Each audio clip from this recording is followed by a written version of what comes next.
రెండు ఊర్ల పొలిమేరలో ఉన్న ఈ మల్లికార్జున స్వామి వారి దేవాలయం జీర్ణదశలో ఉందన్న విషయం మీ అందరికీ తెలుసు. ఇన్నాళ్ళు మీ ఊరు వాళ్ళు పట్టించుకుంటారని మా ఊరి వాళ్ళు, మా ఊరి వాళ్ళు పట్టించుకుంటారని మీ ఊరి వాళ్ళు దీన్ని ఇలా వదిలేశారు.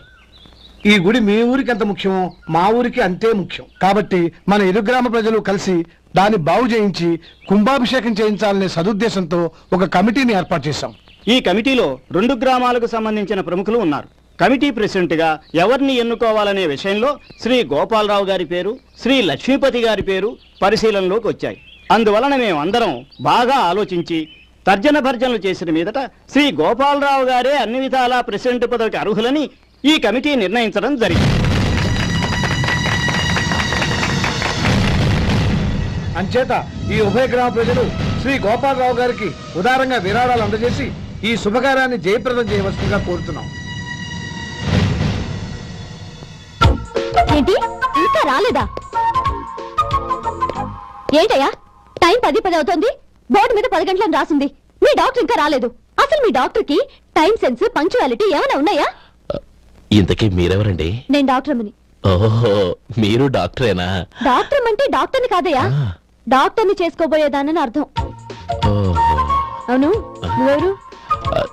నేను ఇక్కడ టోకన్ ఇస్తూ ఉంటానులేండి. తప్పుకోవయ్యా.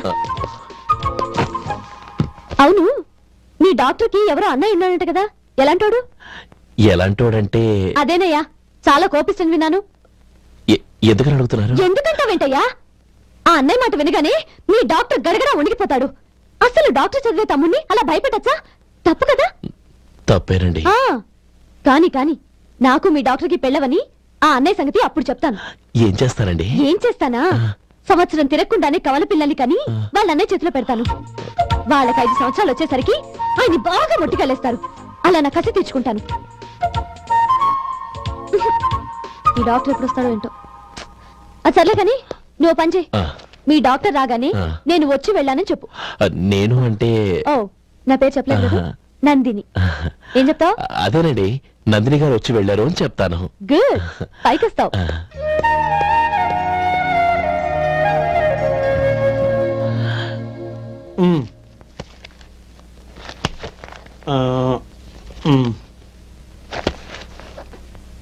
దీంతో మొత్తం 4,98,200 అయ్యాయి.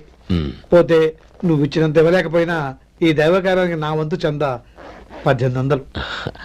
దీంతో మొత్తం 5 లక్షలు పూర్తయ్యాయి.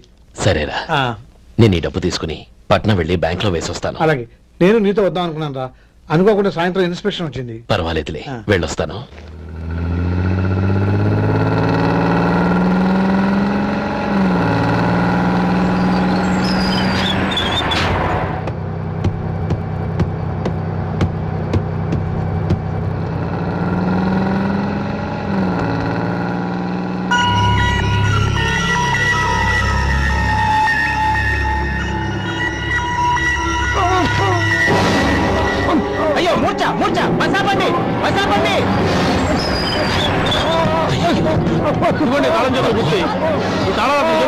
వీటి వల్ల ప్రయోజనం లేదు.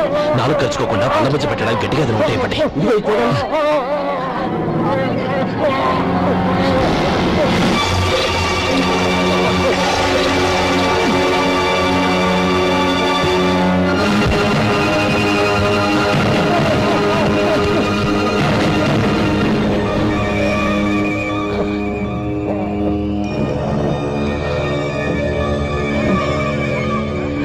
మీరు వెళ్ళి మీ సీట్లో కూర్చోండి, కొంచెం గాలాండి పడ్డి.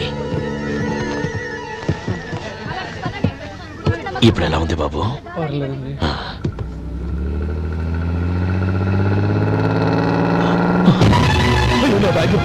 నా బ్యాగ్ ఎవరైనా చూసారా? అందులో 5 లక్షలు ఉన్నాయి. వెంటనే బస్తాపండి, ఎవరిని కింద దిగవద్దు, అందరినీ చెక్ చేయండి. నా అంచనా తప్పు కాలేదు. వాడి మంచితనమే వాడిని దెబ్బకొట్టింది. మన వాళ్ళని పంపించి గుడి తాలూకు డబ్బు కొట్టేశాడని పోలీస్ కంప్లైంట్ ఇవ్వండి. ఇప్పుడు ఆ స్టేషన్ ఎస్ఐ వాడి తమ్ముడే. వాడే వెళ్ళి వాడి అన్నయ్యని అరెస్ట్ చేసి వీధుల్లో నడిపించుకు తీసుకురావాలి. అది నేను కళ్ళారా చూడాలి, మనసారా సంతోషించాలి. అయ్యా గోపాలం గారు, గోపాలం గారు, మీరు దేవస్థానం సొమ్ము దొంగిలించారని ఎవరో పోలీస్ కంప్లైంట్ ఇచ్చారంట. మిమ్మల్ని అరెస్ట్ చేయడానికి మీ తమ్ముడు గారు వస్తున్నారు.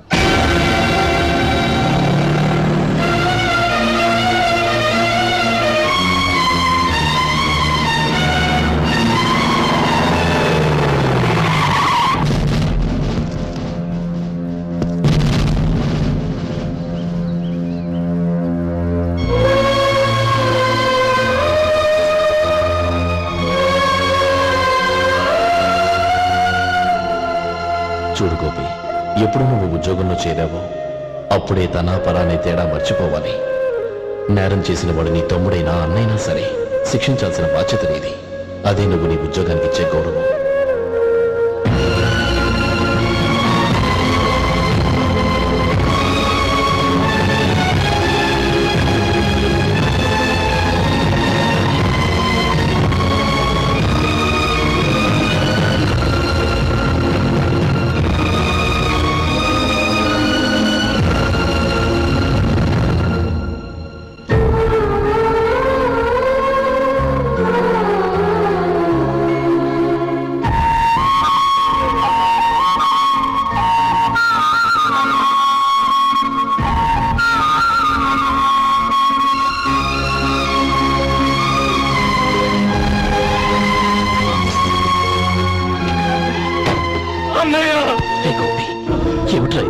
నన్ను క్షమించన్నయ్య.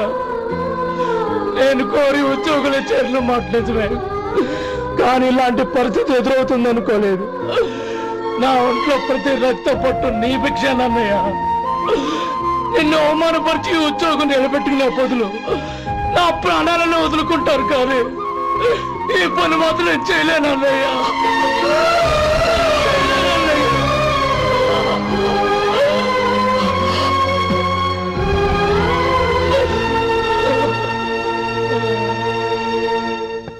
ఏరా, ఇన్నేళ్లు కష్టపడి సంపాదించిన ఉద్యోగానికి రాజీనామా చేస్తావా?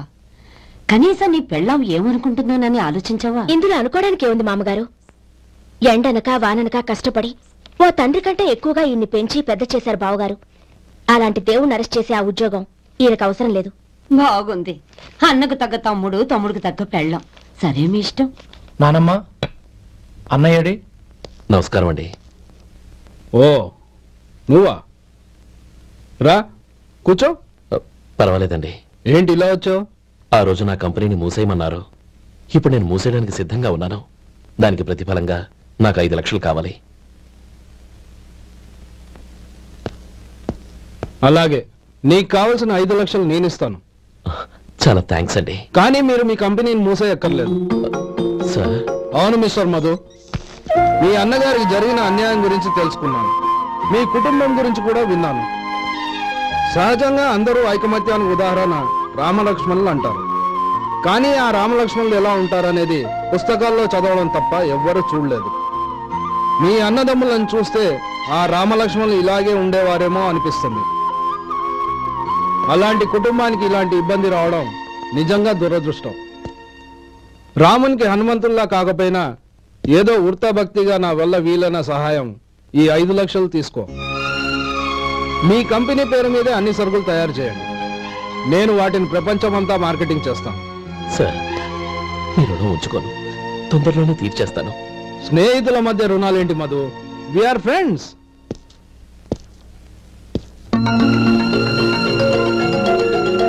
ఏంటో అక్కడ ఆగిపోయావు?